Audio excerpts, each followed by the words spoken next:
All right, good morning. I'm Jeremy Brunansky. This is Brunansky's vlog. We are live on Facebook right now. We have got some things to talk about as far as movies are concerned. We've got Friday's box office. We're also going to take a look at one story about Black Panther that's pretty impressive. And we have got some non-spoiler reviews before Monday's episode drops. So we're going to go ahead and give everybody a second to hop in here. And then we'll go ahead and get this week's, this Saturday morning's Facebook live stream started. Again, if you're just joining us, thank you so much. And we are going to talk about the Friday box office, two non-spoiler reviews, and we've got one big news story for Black Panther. So give us a second to get everybody loaded in here, and then we'll get this Saturday morning Facebook Live started. So 1 second, we'll be right back. Good morning. Good morning. Good morning. It is Saturday morning. This is Brunansky's vlog. Good morning. It's Monday morning. Hey, what's up, everybody? It's Jeremy Brunansky with Brunansky's vlog. I've got my iced tea. I've got my iced tea here. I've got the box office report from this weekend. And let's go ahead and take a look at one news story then that dropped this morning. We are live right now. We are going to cover Friday's box office. So for this weekend's box office, on these Facebook Live sessions, we do like to cover the weekend box office. So what does that mean? That means that this is pretty impressive, as you'll hear in a minute. And I'm not going to give any spoilers, so don't worry. In theory, that film should have done gangbusters. This movie is so much fun. I think the rewatchability factor is super high. Wow, this was actually a fun time. I'm on board. Sign me up. Game over. If you're watching this on replay, thank you. All right, let's just get into it. Number 5, number 4, number 3, number 2, and number 1. All right, good morning. I'm Jeremy Brunansky. This is Brunansky's vlog live on Facebook, and we have got a lot to talk about. So thank you so much for joining me this morning. We're going to take a look at Friday's box office report, so we can take a look and see what all of the movies out right now, what you guys went and saw Thursday, Friday night, and then also, excuse me, we'll go ahead and take a look at one news story that dropped regarding Black Panther and why that's important. And then we're also going to take a look at two non-spoiler reviews for two movies that are currently in theaters right now that came out this weekend.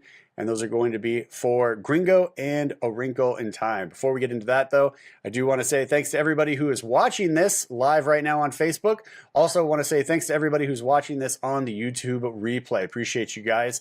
If you enjoy any portion of this show, go ahead and give me the thumbs up, because the thumbs up helps people who like movie-related shows find this movie-related show right here on Facebook and YouTube. Also, go ahead and click the subscribe button on YouTube if you haven't. That way you can make sure that you guys get all of the updates when new content drops, as soon as it drops, and then click that bell so you get the notifications as well about that. So we'll go ahead and get this started here on this show. Also, wait, before we do that, let's get the commercials over with here. So on Stardust, if you haven't downloaded the Stardust app yet, if you use an iPhone or Android or whatever, download the Stardust app if you like movie trailer reviews, because that's where I do all of my movie trailer reviews. Got over 90 right now on there, again, for Brunansky's vlog. So if you're the type of person that goes to the movies, sees the trailers, and you're like, oh, I wonder what Jeremy thought about those reviews, go check out Stardust, because that's where the reviews are going to be posting. Also, make sure to follow us on Twitter, because right now Brunansky's vlog is at over 1,100 followers on Twitter. And we would love to have you join the movie conversations with us there. Also, be sure to follow us again one last time on YouTube. We've just passed 100 subscribers, so go ahead and click that subscribe button on YouTube, hit the bell, and then you can stay up to date with us there as well. Because we've got some things we're going to talk about as far as YouTube is concerned, because we've passed 100 subscribers, as I just stated. So what that means is we have hit the goal. So thank you guys who have clicked the subscribe button. I appreciate it so much. I appreciate all of the followers on YouTube as well as Facebook Live. We are getting ready to move into the next phase of our YouTube experience here. So because we've passed 100, we hit the benchmark, we hit the goal. Now we've got to move forward. We got to press forward on with it. Because again, you have a goal in mind, and then once you hit the goal, you've got to get ready to move on to the next thing, right? So now that you've got it, what are you going to do with it? That's what we have to look at. So I looked at it. I said, okay, now we're getting ready to move into the next phase. So just real quick, right at the top, we'll get some of the new stuff out of the way as far as house cleaning and maintenance and everything like that is concerned for Brunansky's vlog. So because we hit 100 subscribers, again, we can move into the next phase. And that next phase is going to start let's see, on April 2nd. So Monday, April 2nd will be season 3 of Brunansky's vlog. Season 2 is coming to a close again because we have hit that 100 subscribers mark. And because we are moving into a new phase for Brunansky's vlog, that means new things are going to be happening on the YouTube channel. So stay tuned for that. Definitely now is the best time to go click subscribe if you haven't, because again, all new stuff coming on April, what did I say? April 2nd, Monday, April 2nd. So also with that, you know, before you can start a new season, you have to have a season conclude. So season 2, the last episode of season 2 is, this actually all kind of worked out really well. So the end of season 2 is going to be on March 19th. So not this coming Monday, but the Monday afterwards is going to be the last episode of season 2 for Brunansky's vlog. Then my birthday weekend hits, and this all worked out perfectly because we hit 100 We hit 100 subscribers, and then it's my birthday weekend. So I was like, well, what better way to finish season 2? Because I'm already going to be taking time off for my birthday anyway. So what better time to finish season 2 than right before my birthday, and then right after my birthday, come back, ba-dow! Season 3, here you go, right there. Serving it up on a hot internet plate of deliciousness for you guys right there the first Monday in April. So stay tuned for that. Again, so just real quick, last episode of season 2 is Monday, March 19th. So go click subscribe because you aren't going to want to miss these episodes, because right after that, then I'm taking the weekend off for my birthday, and then first Monday in April, boom, nailed it. That's going to be season 3, episode 1. So stay tuned for that. Again, new format, everything like that. So you're definitely not going to want to miss out on what's coming in April. So go click that subscribe button. Again, we've already passed 100 subscribers, and because of that, we get to move on to this next phase. So very excited about that. Also, another thing I'm excited about, not really related to Brunansky's vlog at all, but it kind of is because it's like a tech thing. So if you're a tech person, you might enjoy this. I don't know why I'm talking about this. Anyway, so for the web stream, for the live streams that we do here on the web, I use a Logitech C920 camera.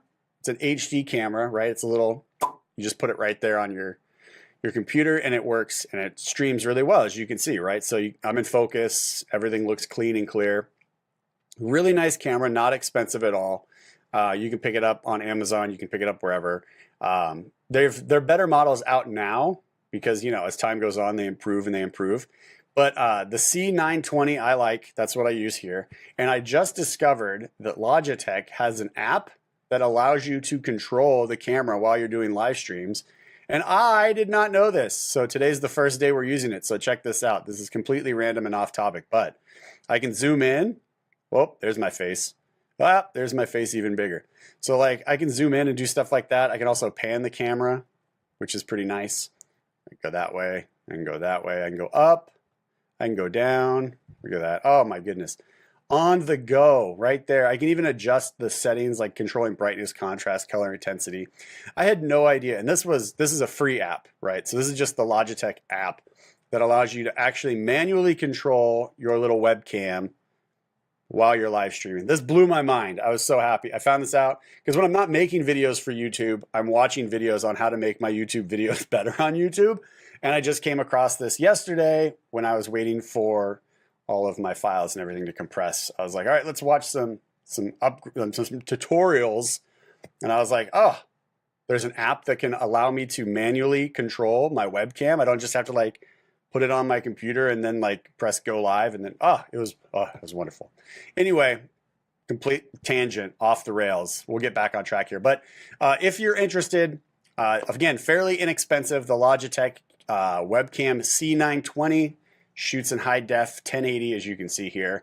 And then if you get that, or if you get the upgrades to it, because they just released a 4K as well, just this past month, I believe, for web live streaming on the web. So you can check those out too. But again, C920, fairly inexpensive. And you get a free app you can download for Logitech that allows you to manually control the settings, which I think is super dope.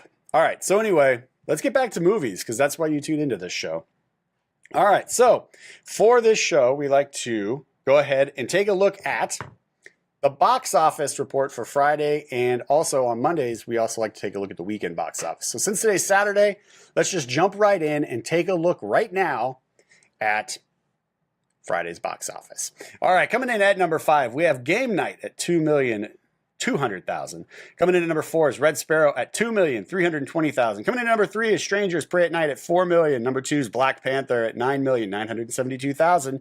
And number 1, A Wrinkle in Time at $10,214,000. Coming in pretty strong for A Wrinkle in Time for a Friday night. I am surprised that it took the number 1 spot, but I probably shouldn't have been, considering the cast and everything like that. I am a little surprised that Gringo didn't make it into the top 5. I mean, it didn't really have a strong marketing campaign, so to be honest, maybe I shouldn't have been surprised, but I am, because, you know, it's got a really good cast in the movie itself, as you'll hear later when we dive into that non-spoiler review. It has its moments. So Black Panther coming in the top 5, not really surprising. It doesn't really have a lot of competition. This movie is a juggernaut, as we talk about it time and time again. The story's good. The visuals are good. It's like this hybrid of a lot of different genres all squished into one for a Marvel movie. Pretty great. So not surprising there. And then also we have a news story that talks about how lucrative it has been. So Strangers Pray at Night, when I was at the movie yesterday, there was this lady that walked up to the counter, and she was like, hey, I want to see either Death Wish or Strangers Pray at Night. And so the girls working behind the counter at the ticket counter where you buy your tickets were like, okay, well, here's what we thought about Strangers Pray at Night. And after I heard them talk about it, I was like, oof, yowza. So a little surprised that that made it into the top 5, considering that the ladies that work at the movie theater did not have great things to say about it. Red Sparrow, I really enjoyed. Now, if you haven't, you can watch my review for that. That's up on the YouTube channel, so check that out. I thought that was a really good spy thriller. One of the better spy thrillers I've seen in a long time, because it really plays on, like, what would it be like to be a spy? And I think that's the message it's trying to send, and I think it delivers on that. And it's also got some pretty sweet twists and turns in it. So let's see. Also in the top 10, we've got Death Wish, Peter Rabbit, Gringo made it into the top 10, Hurricane Heist made it into the top 10, and Annihilation. So super happy to see that Annihilation's still in the top 10. I thought that was a really great sci-fi film. Alex Garland continues to deliver on thought-provoking pieces that have really good stories. And then, like I said, Peter Rabbit doesn't really have any competition. Said that last week, because it's really like one of the only family movies out right now. So check out Peter Rabbit. Death Wish. If you want to check out my review on YouTube, I did that one as well. If you're watching this right now on YouTube replay, I'll just go ahead and throw my card up right here. You can click on that and go right to the Death Wish review. You really don't have to think at all in this movie. It's really straightforward. The story is very linear. It doesn't go anywhere, but then it kind of falls off the rails. I talk about it in the review. Check it out. All right, let's go ahead here. And Hurricane Heist, I'm curious. I might go, since I have Movie Pass, I might go see that, because why not?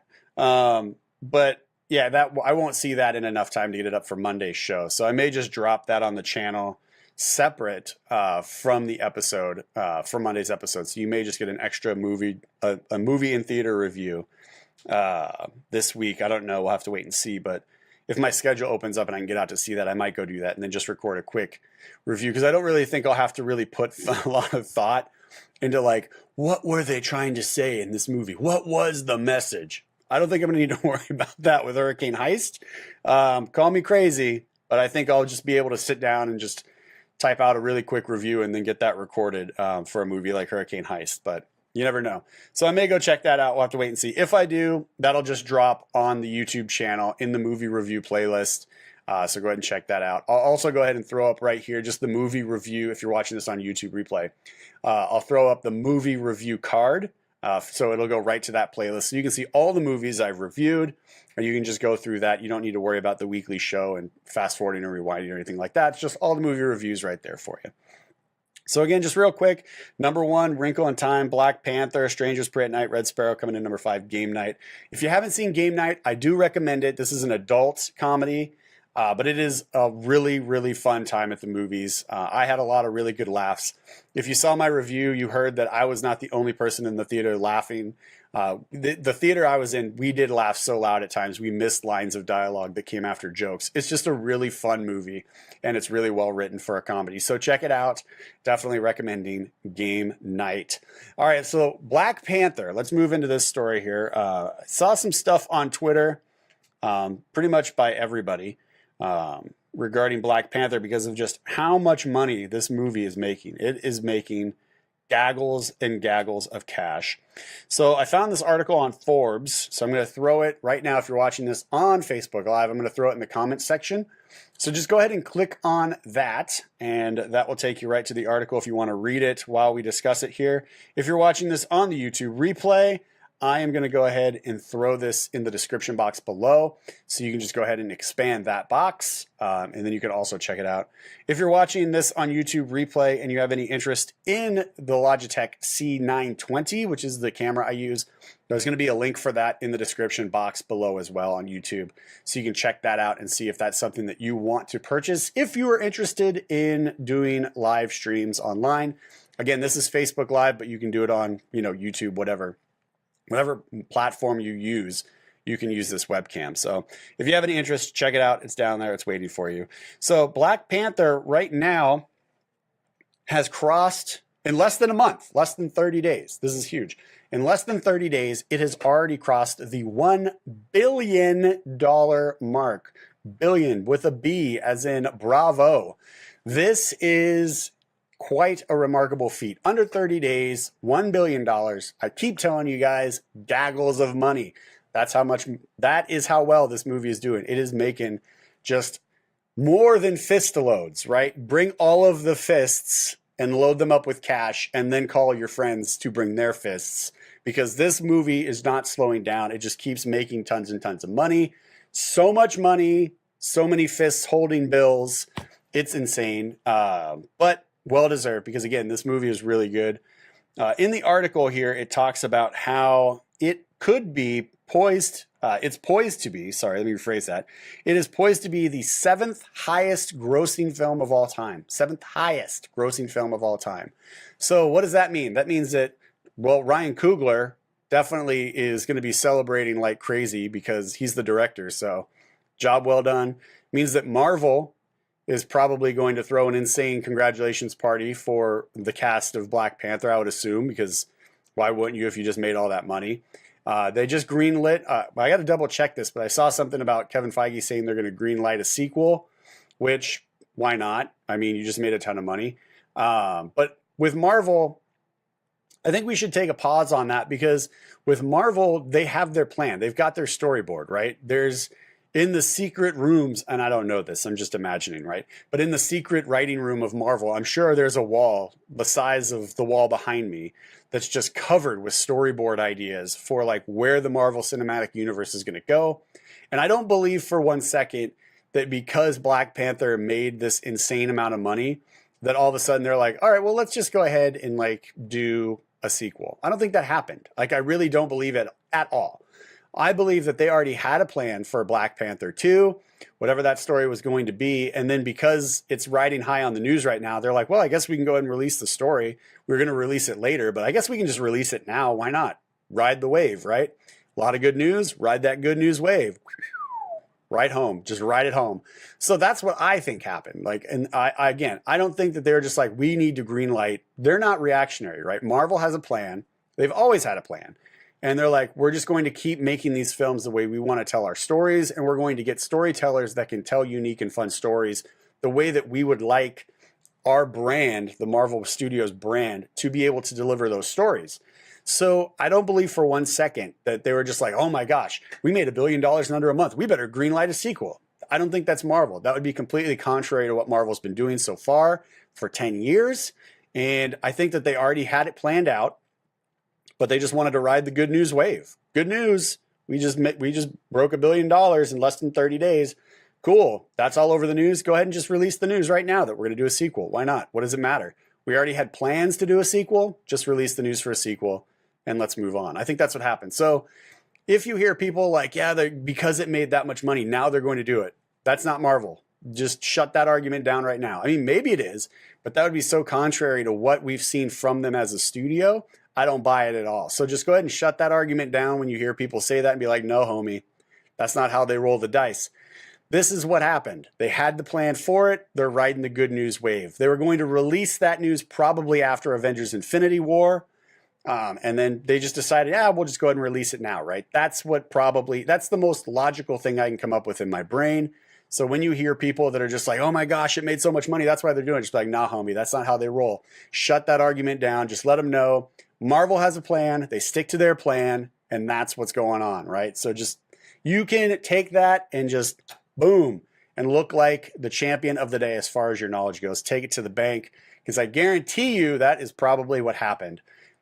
Boom, there it is. All right, so let's go ahead now and move on into a little bit more of the article here, because let's see, it's coming up on, I just got to scroll down here real quick. 24-day total is just behind The Last Jedi, which made $572 million, and The Force Awakens, which made $812 million. But it did cross $1 billion worldwide, and it is the 33rd movie to top $1 billion in unadjusted global grosses, the 16th from Walt Disney, and the 5th from the Marvel Cinematic Universe. So Marvel has already put out Avengers Age of Ultron, Iron Man 3, Captain America Civil War, and now Black Panther joins the ranks. So right now, everybody's wondering if after the weekend closes, and again, click on the article for more of this. After the weekend closes out, will it pass The Dark Knight, which made $1 billion, The Dark Knight Rises, which made just over $1 billion, or Captain America Civil War, which made a little more than that as well. So we'll have to wait and see what the weekend holds, because I don't think, and I don't understand the comparison between A Wrinkle in Time and Black Panther. Like, I don't get this comparison at all. Like, when people are like, oh yeah, well, Wrinkle in Time is totally going to steal the audience away from Black Panther. I'm like, why would it? It's a completely different movie. Very different movie. It doesn't even, like, A Wrinkle in Time. We'll just go ahead and jump into the non-spoiler review right now for A Wrinkle in Time and Gringo. A Wrinkle in Time is not anything like Black Panther. This is a movie that is geared for children. Black Panther is a movie that's geared for everybody, every age group. Like, if you're a parent with kids, you're probably going to want to go see A Wrinkle in Time. If you're a parent, you are probably going to want to brace yourself for a movie that just fails to deliver, but your kids will probably enjoy it. That's the truth. When I walked out of the movie, I was like, wow, that really wasn't great. It looks great. The visuals in it are incredible. The creativity used to show the world and like the different planets and universe thing and everything that's going on, that all looks great. That all looks great. Very creative. The way the flowers come to life and like move around and talk and jump around and stuff like that. That's super cool. The planets look super cool. When you move into like the danger zone, right? The it, as it's called in the movie, that is a completely different looking world. It's dark. It's scary. When they go see the seer, who can kind of like is like a prophet almost in a way, like his world, it's all about balance. So in order to talk to him, you have to like balance yourself on these like concrete stone things in order to work it out. They don't really explain it too well. You kind of got to piece it together using your own mind, but it all kind of plays together. It all looks very different. It looks great. Characters just popping out of nowhere. There's no explanation. There's one character in the movie that I don't even know why he's in the movie. Like, if he's in the book, like, and he has a purpose in the book, that's not translated at all from page to screen. Like, the movie ended and I was like, why was he in this movie? What's going on? So it's just not a great movie. So I won't be surprised come Monday when we look at the weekend box office if we see A Wrinkle in Time actually drop out of the #1 spot. And Oprah in this movie is asleep. I don't know what's going. She's like just walking around. She's like, I'm Oprah. Here I am. Like, the other characters that are with her, like, overreact. They're like caricatures and they're like overacting to like the nth degree for whatever reason. And then Oprah is just like walking through the movie like, yeah, I'm Oprah. Like, it doesn't even feel like she's acting. It just felt like she showed up and was like, here I am. I'm Oprah. And I was like, I know you can act. Like, what What is going on in this movie? Like, you're not, your friends are overacting, you're underacting. The kids act like kids, the adults act like adults. Like, it was just weird. It's weird. It doesn't flow. But again, looks great. And if you're a parent with kids, the kids might like it because it's a movie designed for kids. But if you're an adult, brace yourself for a long feeling experience. The movie's not long, but it feels long. So yeah, there's my non-spoiler review for A Wrinkle in Time. Full spoiler review goes up Monday on 10 a.m. PST on the new episode on Brunansky's Vlog YouTube. Next up is Gringo. Gringo, Charlize Theron, Joel Edgerton, Daniel Oyelowo, Sharlto Copley. And there's more. There's even more people that just pop in, and I was like, oh, I know that guy. I can't remember his name, but I recognize his face. I'm sure everybody has like actors in movies who are like, I've seen that guy in other movies. There's a couple moments like that for me. But wow, what potential in this film, and just nope, didn't deliver. Yeah, really, really fun action scenes, the fist fights, the gun fights, the car chases, the car accidents. Like, there's some good looking action in this film. There's some good dry, dark humor in this film. It's surprisingly like intricate on like how the story kind of evolves and like how all of the different players all play into the story. But it fails to deliver. It fails to deliver, unfortunately. But the interesting thing to me about both movies being very different from each other, very different. These are very different films from each other. But they both had the same theme of good, kind-hearted people sticking to like their faith or their family, and like the world just like trying to crush them, but they stay true to who they are. They stick to their family, they stick to their faith, they follow their heart, and boom, that's the theme for both of these movies. Like, and when I was like writing up the reviews for both of them yesterday, I was like, this is interesting. Like, very different films, but they both kind of shared the same theme of follow your heart, be a good person, right? Always important. So follow your heart, be a good person, trust family, stay with family, family first, right? Like, there's just so much, there's so many similarities, but like they're so different because like, one guy is like him and his wife, and that just doesn't work out. And then the other one is the kid trying to find her father with her brother. And again, the random kid who I don't know what purpose he serves in this film. But like, there's just so many similarities. So if you do see both of them, just pay attention for those similarities, because it's just about good people trying to do the right thing. And wow, I was really surprised that those similarities were there in both of the films, considering how different they are. But yeah, so there it is. All right, everybody. Give me a second. I am going to check the board to make sure we don't have any questions before we sign off here. And then I will let you guys get back to your Saturday mornings, and you can go ahead and let the movie theaters know that you are there to see some movies and to be entertained and have a good time. So give me 1 second here to pull and refresh. All right, here we go. All right, nothing. We're good. All right, so everybody, again, just to recap before I go, March 19th, there it is. Monday, March 19th. That is the last episode for season 2 of Brunansky's Vlog on YouTube. So make sure that you click subscribe there, because the first Monday in March, April 2nd, we're going to be back on YouTube, but with a new format for Brunansky's Vlog. So you're not going to want to miss that. So stay tuned for that. Thank you to everybody who has already clicked subscribe on YouTube. Thank you to everybody who's following on Stardust, as well as everybody who is following along on Twitter as well. Hope you guys enjoyed these Facebook live streams as well as the YouTube replays. Hope you enjoy the weekly show as well. I'm Jeremy Brunansky. This is Brunansky's Vlog. We'll see you Monday morning at 10 a.m. PST with a brand new episode of Brunansky's Vlog on YouTube. Hope you guys have a great weekend. Hope you're able to get out and see some of these movies. Again, definitely recommending Game Night, Red Sparrow. These are great films. Go check out Black Panther if you haven't, because again, it's crushing. And we will see you Monday morning, 10 a.m. PST, bright and early on YouTube with a brand new episode of Brunansky's Vlog. Have a great weekend, everybody. Take care, and we'll see you Monday morning. Bye-bye. Hi everybody, I'm Jeremy Brunansky and you've just finished watching a Facebook Live replay. Now if you enjoyed that, you may also want to check out the weekly show playlist as well as the movie news playlist, which covers just the news segments from every Monday's episode. Don't forget to give us a thumbs up and click that subscribe. We'll see you guys next Monday right here on YouTube for a brand new episode of Brunansky's Vlog at 10 a.m. PST. Have a great week. Take care.